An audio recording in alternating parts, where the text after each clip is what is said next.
Police వ్యవస్థ భారత రాజ్యాంగం ప్రకారం కాదు, రెడ్ బుక్ రాజ్యాంగం ప్రకారం ఈ రాష్ట్రంలో పోలీస్ వ్యవస్థ నడుస్తానని చెప్పని ప్రతి ఒక్కరు గారు అనుకుంటున్నారు.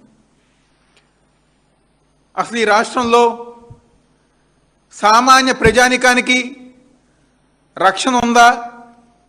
ఎవరైనా పోలీస్ స్టేషన్ దగ్గరికి వెళ్తే న్యాయం జరుగుతుందని చెప్పనే ఒక నమ్మకం ఆంధ్రప్రదేశ్ రాష్ట్రంలో ఏ ఒక్క పౌరుడికి గర ఈ కూటమి ప్రభుత్వంలో లేదు, జరగట్లేదు గర. ముఖ్యంగా ఈ యొక్క 2 సంవత్సరాల్లో మా నగరానికి, మా ఒక జిల్లాకి కమిషనర్గా వచ్చిన రాజశేఖర్ బాబు గారు పోలీస్ కమిషనర్గా అయిన తర్వాత నగరం మొత్తం నేరస్తులకు కానివ్వండి, రౌడీ షీటర్లకు కానివ్వండి ఒక అడ్డాగా మారిపోయింది.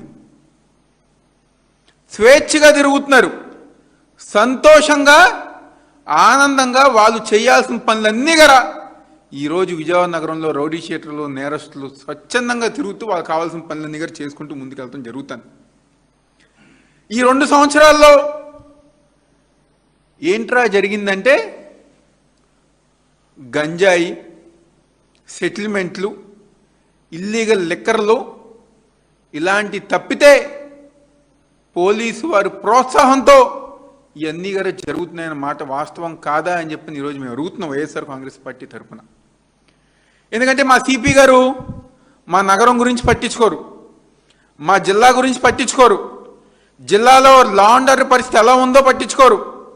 కేవలం లోకేష్ గారి కళ్ళల్లో ఆనందం కోసం మాత్రం ఆయన పనిచేస్తూ ముందుకెళ్తున్నారు. సిట్ రూపంలో వైఎస్ఆర్ కాంగ్రెస్ పార్టీ నాయకుల్ని, వైఎస్ఆర్ కాంగ్రెస్ పార్టీ అనుకూలంగా ఉన్న వ్యక్తుల్ని ఇబ్బంది పెట్టాలని చెప్పని, లేకపోతే ఈ జిల్లాలో ఎవరైనా వైఎస్ఆర్ కాంగ్రెస్ పార్టీ తరఫున యాక్టివ్గా పనిచేస్తున్నారంటే వాళ్ళని ఇబ్బంది పెట్టాలి, వాళ్ళ పేర్లు తీసుకోవాలి, లోకేష్ గారు చెప్పిన పేర్లన్నీ గారు రాసుకోవాలి, వాళ్ళని ఇబ్బంది పెట్టాలని చెప్పని ఒక కారణం తప్పితే ఇంకా ఏ విధంగా అయినా ఈ సిపి గారు పనిచేస్తున్నారా అని చెప్పి ఈరోజు మేము అందరం గారు అడుగుతున్నాం.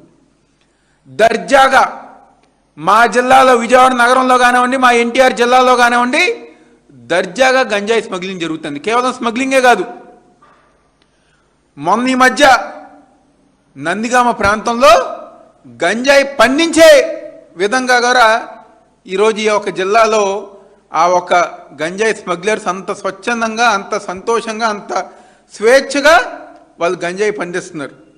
నడి రోడ్డు మీద ఎవరైతే రౌడీ షీటర్లు ఉన్నారో సంబరాలు చేసుకుంటున్నారు, బైక్ ర్యాలీలు మనందరం గారు చూసాం.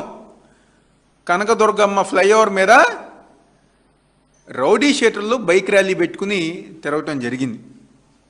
ఈరోజు ప్రతి ఒక్కరు గారు, సామాన్య ప్రజానికం ప్రతి ఒక్కరు గారు అడుగుతున్నారు, సాయి కృష్ణని ఏం చేశారు, ఆ కుర్రాన్ని ఏం చేశారు, ఏ విధంగా మీరు ఇబ్బంది పెట్టారు, ఏ విధంగా మీరు చంపారు, ఏ విధంగా మీరు కాల్చి బూరిది చేశారని చెప్పని ఈరోజు మొత్తం రాష్ట్రంలో ఉన్న ప్రజానికం అందరూ అడుగుతున్నారు.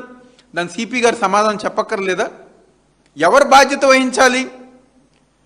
ఈరోజు మేము ఒకటే చెప్పుతున్నాం, ఏదైతే సాయికృష్ణ ఉదాంతం ఉందో, జరిగిన సంఘటన ఉందో, ఇది పూర్తిగా పోలీస్ కమిషనర్ గారు ఒక ఆధ్వర్యంలో ఆయనకి తెలిసే ఈ ఉదాంతం